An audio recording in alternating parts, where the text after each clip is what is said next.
kooxda kubadda cagta Liverpool ayaa u soo gudubtay wareegga siddeedamaadka Champions League inkastoo guuldarro hal ay ka soo gaartay Inter Milan. Qaybtii hore ciyaarta ayaa ahayd mid isku dheelitiran iyadoo Liverpool ay sawir badan oo kubad heysasho muujisay halka kooxda Inter Milan ay xiratay difaac adag maadaama ay ahaayeen ku marti ku ah garoonka saxmadda badan ee Anfield isla markaana ay ka warhayeen weerarka saddex geesoodka Liverpool. Reedis ayaa fursadii ugu fiicneed heshay qaybtii hore ciyaarta markii laad xor uu soo qaaday Alexander Arnold oo madaxa la helay Joel Matip kaasoo birta ku qaraacay kooxda martida ahayd Inter Milan. inkastoo ciyaartu ahayd mid xiiso badan oo isla markaan labada dhinac ay soo bandhigeen ciyaar ku dhisneed weerar iyo weerar celis ayaa hadan waxay qaybta hore ee ciyaarta lagu kala nastay barbaro gool la'aan ah.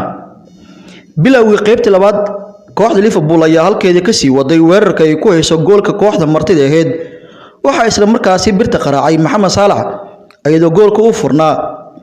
kooxda martida ahayd Inter Milan ayaa sala wareegtay hoggaanka ciyaarta daqiiqadii 61aad markii Martinez uu shabaqa ku shubay kubadda uu iska dhibay Joel Matip taasoo rajo weyn gelisay kooxda ka socotay wadanka Talyaaniga.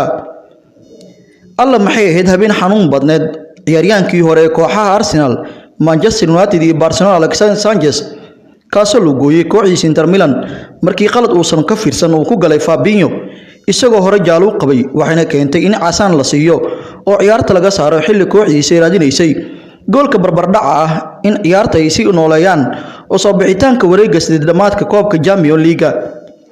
daqiiqadii 76aad Liverpool ayaa mar saddexaad birta qaraacday. Salah ayaa cross fiican ka helay Mane waxa uu kubadda ku qaraacay goolhayaha Handofik laakiin wuxuu ku qaraacay birta mar kale.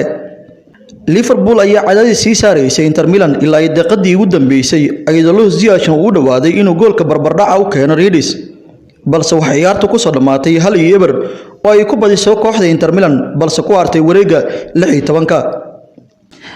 dhanka kale kooxda Bayern Munich ayaa xaqiiqsatay booskeeda wareegga siddeedamaadka Champions League kadib markii 7 gool iyo gool ay ku xasuuqeen kooxda Salzburg oo marti ku ahayd garoonka Allianz Arena ee magaalada Munich. wadar ahaan kooxda Bayern Munich ayaa ku badisay labada lug 8-2 maadaama lugtii hore ay barbaro hal ku soo galeen wadanka Austria. Robert Lewandowski ayaa dhaliyay 3 gool iyadoo laba ka mid ah ay rigoore ahayd halka Thomas Müller uu dhaliyay 2 gool. waxa goolasho kala saxiixay Gnabry iyo Leroy Sané sidaas ayayna kooxda Bayern Munich ugu gudubtay wareegga siddeedamaadka isla markaana ay la mid noqotay kooxda Liverpool oo ayadana ka reebtay wareegga 16-ka kooxda Inter Milan ee ka socotay wadanka Talyaaniga.